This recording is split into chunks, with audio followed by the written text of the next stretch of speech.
In the spring of 1945, the war in Europe is ending. German cities burn, armies collapse, millions of displaced civilians move across roads with no clear destination. The continent is exhausted, physically shattered, politically hollowed out, and morally scarred by 6 years of industrial slaughter. Victory does not arrive cleanly. It arrives unevenly, shaped by where armies stand when the fighting stops. As Allied and Soviet forces advance from opposite directions, Europe is quietly being measured, not in speeches or declarations, but in kilometers, rail junctions, river crossings. Each mile gained is a fact that will be difficult to undo. Each occupation zone becomes a future bargaining position. No one calls this a partition yet, but it is already forming. To civilians emerging from cellars and camps, liberation feels absolute. German authority collapses overnight. Flags change, uniforms change, accents change. In some places, American cigarettes and chocolate appear. In others, Soviet patrols and military commands take control. The difference matters more than anyone realizes. The Second World War has been fought as a total war, but peace is arriving as a negotiated one. The armies that defeated Nazi Germany do not dissolve when the enemy falls. They remain in place, administering territory, restoring order, and shaping political outcomes. What was meant to be temporary becomes foundational. The Allied leaders understand the stakes. Franklin Roosevelt believes cooperation with the Soviet Union is not only possible, but necessary. Winston Churchill fears that Europe is slipping behind a curtain that will be difficult to lift. Joseph Stalin views security through the lens of invasion. Twice in one generation, Germany has crossed his borders with catastrophic consequences. Each man believes he is acting defensively. Each is prepared to compromise. The question they face is deceptively simple.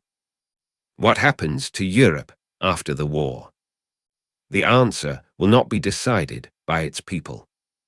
It will be decided by those who arrive with armies, and by the agreements they reach while the guns are still warm. In conference rooms far from the rubble, maps are spread across tables.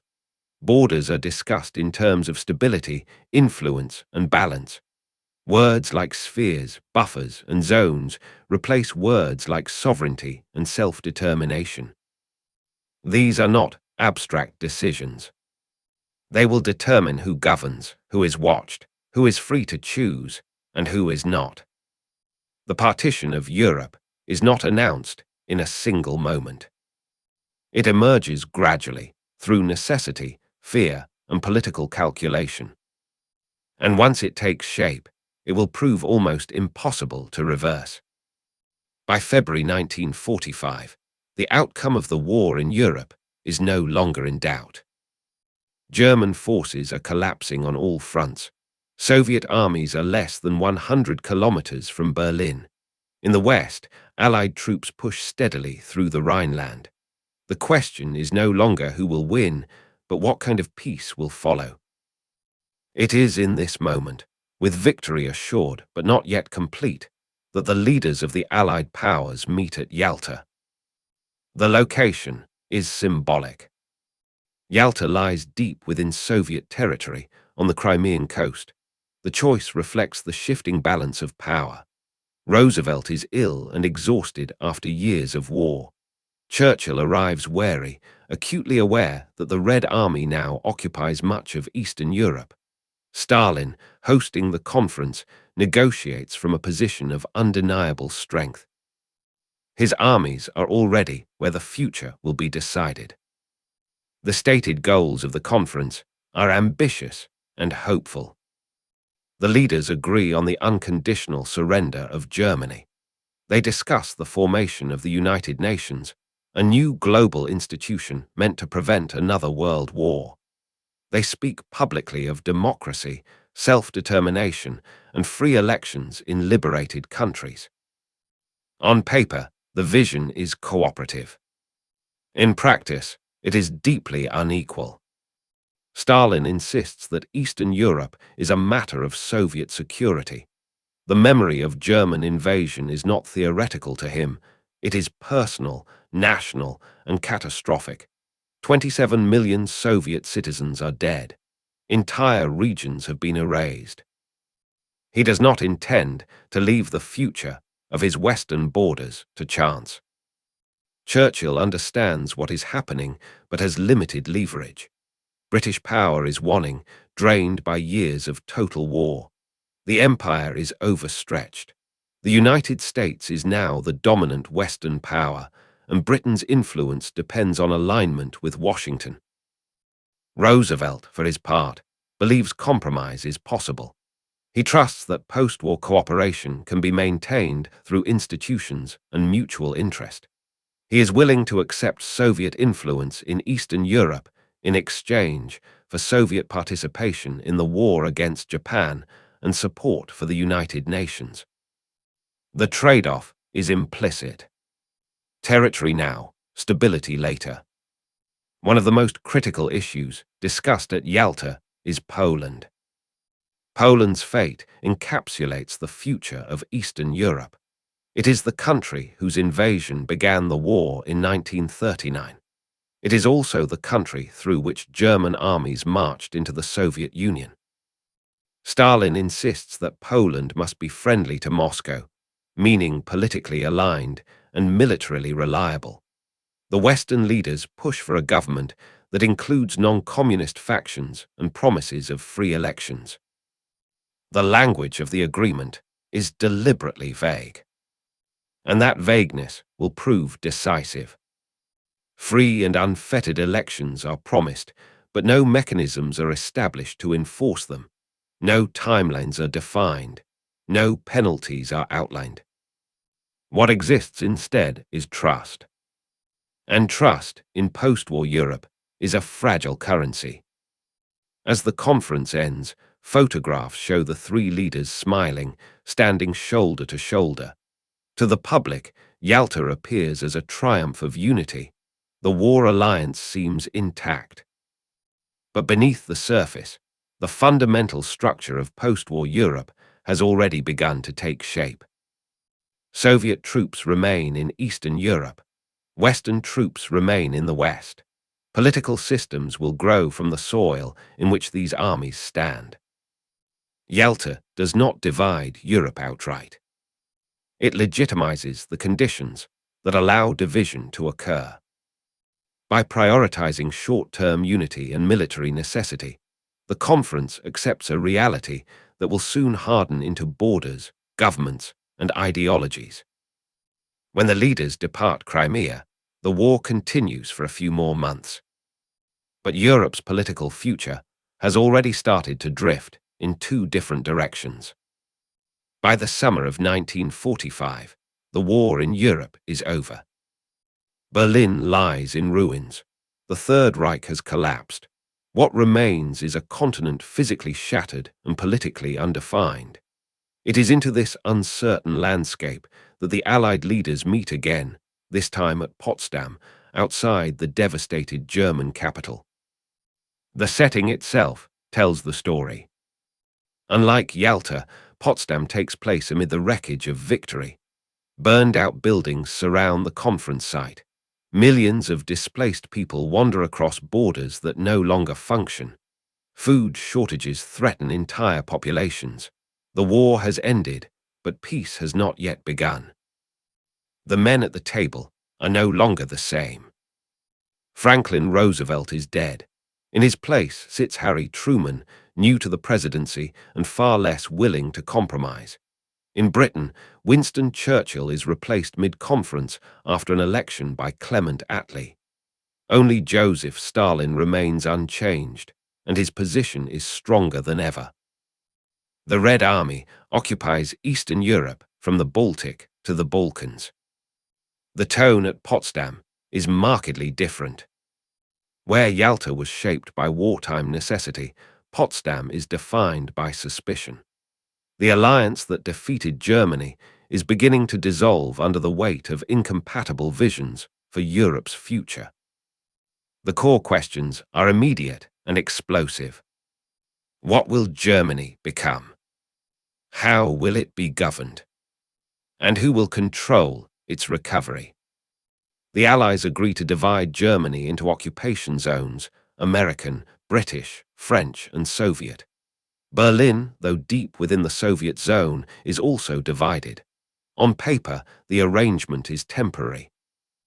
In reality, it lays the groundwork for permanent separation. Each occupying power begins administering its zone according to its own political and economic principles. Cooperation exists, but it is increasingly procedural rather than genuine. Reparations become a flashpoint. Stalin demands compensation for the destruction inflicted upon the Soviet Union. Truman fears that excessive reparations will repeat the mistakes of the Treaty of Versailles, destabilizing Germany and Europe as a whole. A compromise is reached, but it satisfies no one. The Soviet Union will extract reparations primarily from its own zone. The Western Allies will focus on economic recovery. Two different futures for Germany begin to take shape. Underlying these disagreements is a growing awareness of power shifts. Truman hints subtly at a new American weapon, the atomic bomb. Stalin already knows. Soviet intelligence has kept him well informed. The knowledge does not reassure him. It confirms his belief that the post-war world will be defined by force rather than trust. The logic of wartime alliance gives way to the logic of rivalry. Potsdam marks the moment when cooperation becomes conditional. Decisions are still made jointly, but intentions diverge. The shared enemy that once unified the Allies is gone, and with it, the urgency that masked deeper divisions. What remains is a continent caught between competing systems, each convinced of its own necessity. As the conference ends, Europe stands at a crossroads. The war is finished, but the peace is already fragile. Lines drawn for administrative convenience begin to acquire ideological meaning. Occupation zones harden into political boundaries. The partition of Europe is no longer an abstract possibility. It is underway. When the guns fall silent in Europe, the war does not truly end. It simply changes form. Across the continent, millions of soldiers remain in place. Their uniforms, flags, and supply lines define authority more clearly than any treaty. In 1945, control belongs not to governments, but to armies, and where those armies stand becomes the foundation of Europe's future. In the West, American and British forces oversee reconstruction with an emphasis on stability and recovery. Local administrations are gradually restored. Political parties are allowed to reform. Markets reopen cautiously under supervision. The process is uneven, but its direction is clear. The goal is integration. In the East, the Soviet approach is fundamentally different. Red Army units do not withdraw. They entrench. Security services follow behind the troops, identifying opponents, dismantling rival political networks, and reshaping institutions. Land reforms, nationalizations, and purges alter society at its core. The transformation is rapid and deliberate. The justification is security. From Moscow's perspective, Eastern Europe must never again serve as a corridor for invasion. Friendly governments are not enough. They must be reliable, ideologically aligned, and incapable of turning hostile. This logic drives every decision. Elections are held across Eastern Europe, but they are tightly controlled. Opposition parties exist briefly, then disappear. Coalition governments gradually give way to single-party rule. By 1948, communist governments dominate the region from Poland to Bulgaria. The process appears legal. The outcome is predetermined. Germany becomes the most visible example of this divergence. In the Western zones, economic policy shifts toward recovery. The Marshall Plan injects resources, stabilizes currency, and begins rebuilding infrastructure. Living standards slowly rise.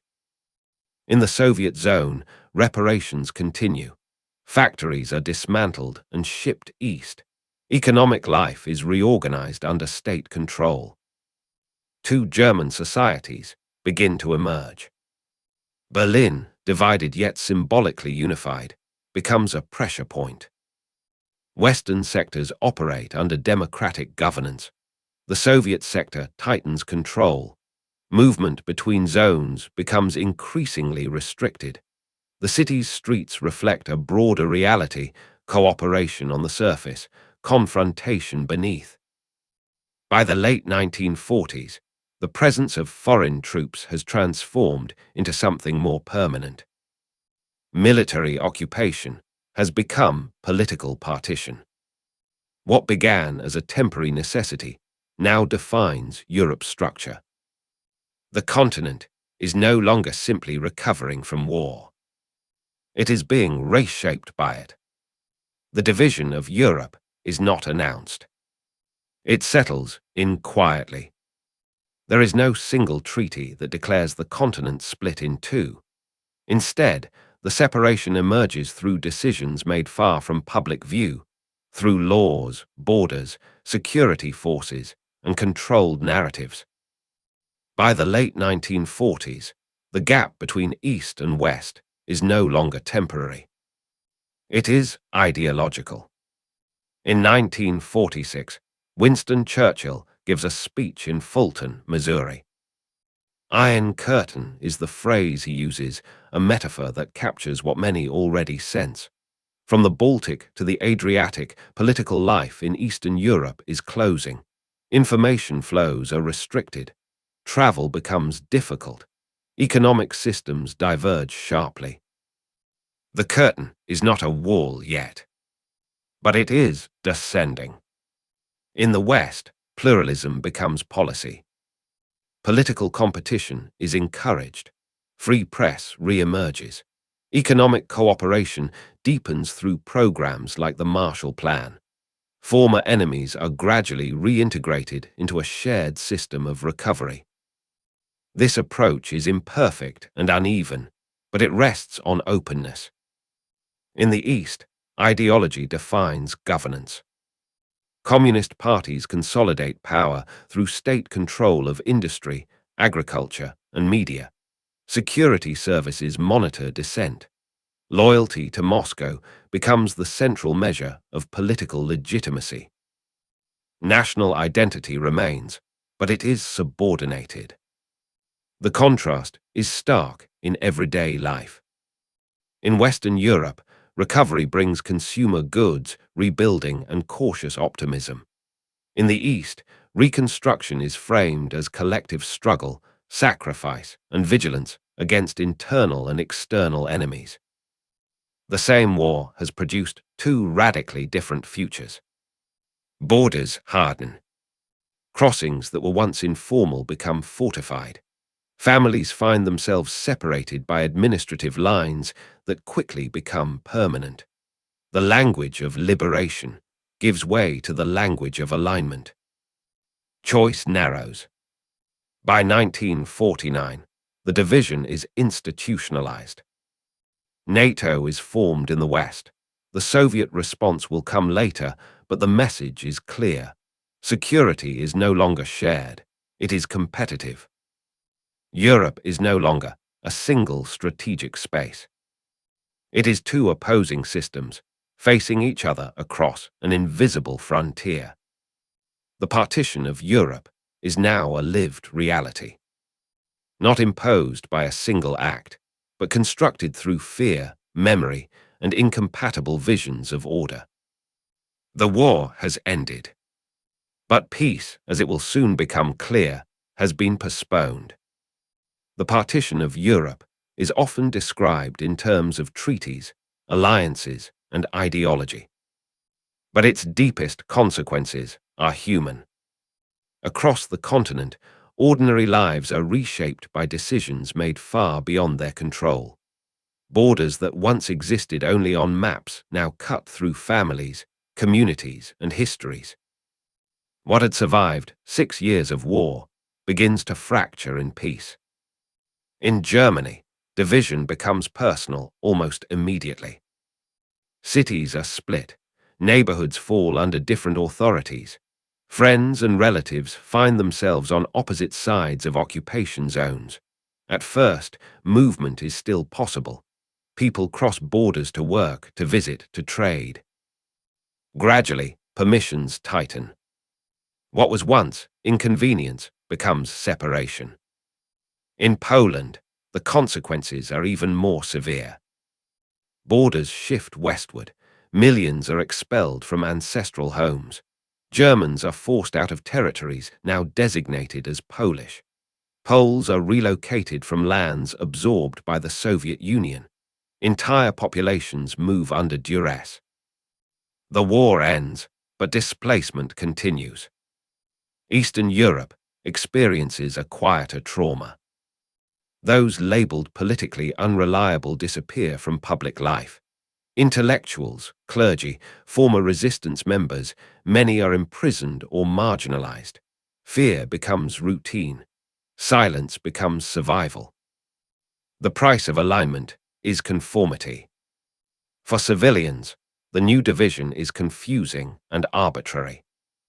People who fought side by side against fascism now find themselves described as enemies. Former allies become sources of suspicion.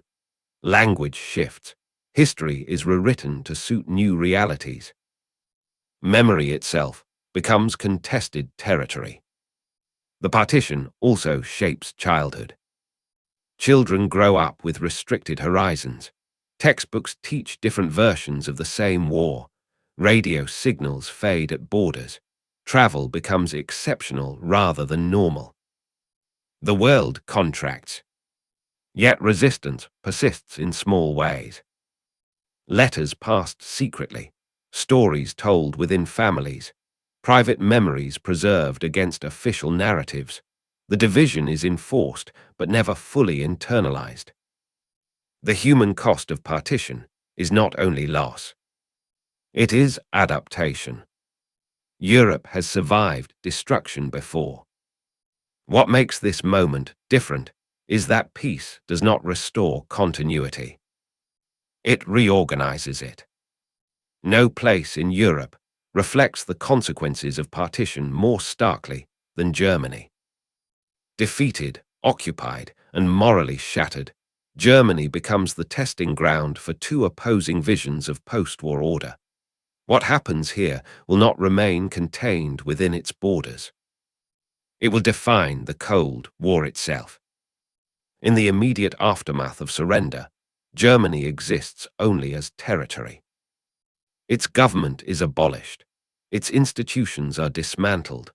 Authority rests entirely with the occupying powers, each administering its zone according to its own priorities. At first, the division is presented as administrative. But administration quickly becomes ideology. In the Western zones, economic recovery becomes the central objective. Currency reform stabilizes the economy. Marshall Plan aid rebuilds infrastructure. Political life is gradually restored under democratic frameworks. Former Nazis are purged unevenly, but the emphasis shifts toward reintegration and future stability. The goal is normalization. In the Soviet zone, a different model emerges. Land is redistributed. Industry is nationalized. Political parties are merged under communist leadership. Dissent is framed as counter-revolutionary. The economy is reorganized to serve both domestic needs and Soviet reparations. The goal is control. Berlin stands at the center of this contradiction.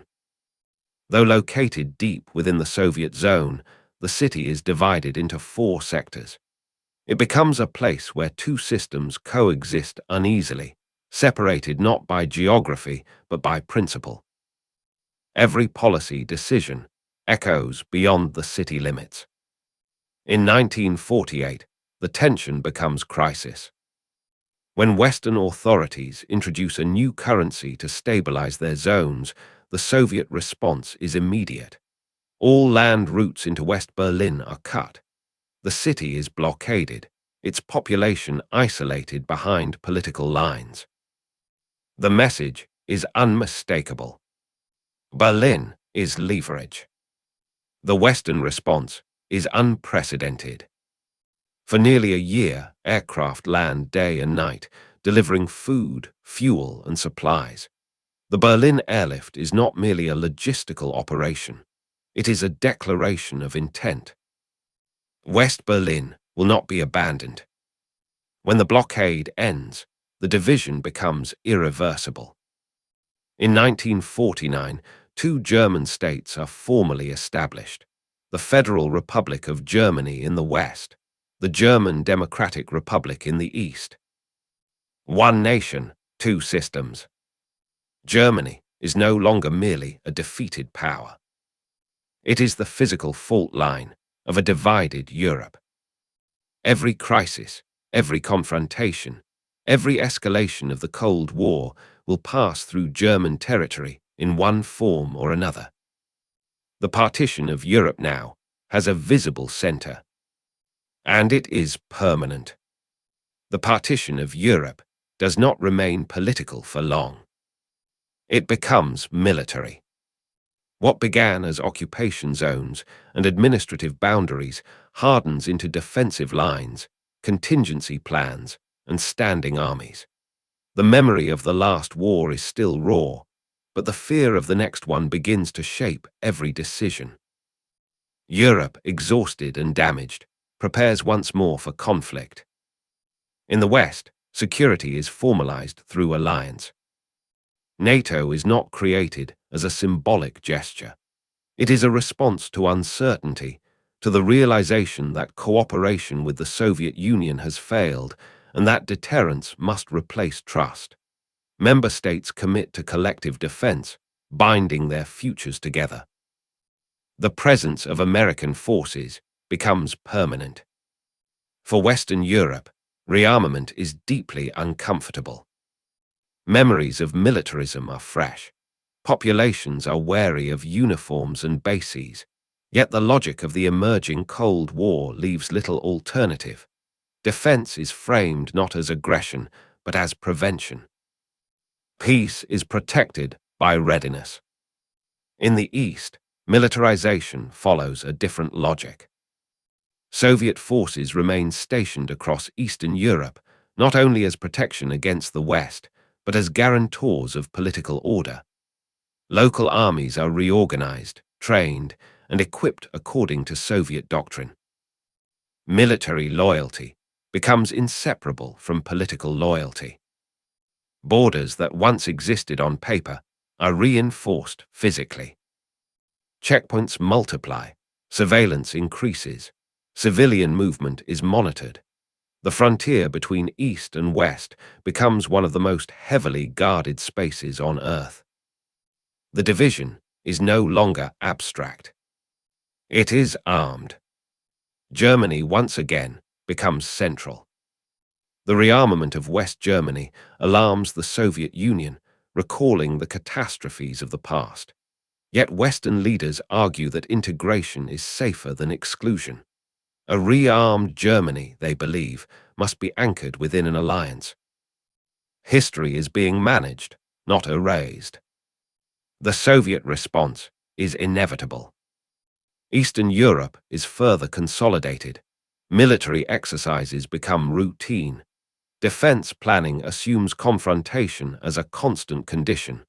War is not expected immediately, but it is prepared for relentlessly. The continent lives in suspension. Militarization reshapes daily life. Air raid drills return. Military service becomes normalized. Infrastructure is built with conflict in mind. Bridges, roads, and railways are designed not only for commerce, but for rapid deployment. Peace is organized around the possibility of its failure. By the early 1950s, Europe has completed its transformation. From a battlefield of the Second World War, it has become the front line of the Cold War. The partition is no longer negotiable. It is defended. The partition of Europe does not remain a regional event. It becomes a template. As the Cold War hardens, the lines drawn across Europe are exported outward, shaping conflicts, alliances, and interventions across the globe. What happens on this continent sets the rules for an international order defined by rivalry.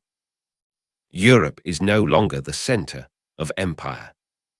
It is the laboratory of division. The ideological split that defines East and West transforms diplomacy everywhere. Nations are no longer judged primarily by their history or geography, but by alignment. Neutrality becomes suspect. Independence movements are interpreted through the lens of ideological competition. Local conflicts acquire global significance. Former colonial regions become arenas of influence. In Asia, Africa, and the Middle East, the legacy of European partition echoes. Borders are drawn hastily. Governments are propped up or undermined based on loyalty rather than legitimacy. The logic of Europe is reproduced elsewhere. Military alliances spread. Just as NATO organizes the West, Soviet-led structures consolidate the East. Arms races accelerate. Proxy wars replace direct confrontation. The fear of escalation restrains open conflict, even as violence proliferates. The world learns to live with permanent tension. Nuclear weapons deepen the consequences. The partition of Europe coincides with the dawn of the atomic age. Deterrence becomes absolute. Total war is no longer an option, but preparation for it dominates policy. Europe's division is now tied to the survival of humanity itself. Within Europe, the global stakes reinforce the local divide. Each side presents itself as a model for the world. Economic success, social stability, and ideological coherence become tools of competition. Even culture becomes politicized. Music, sport, science, all are recruited into the struggle. The cost is profound. Resources are diverted from reconstruction to defense. Opportunities for cooperation are sacrificed to suspicion. Entire generations grow up assuming division as normal.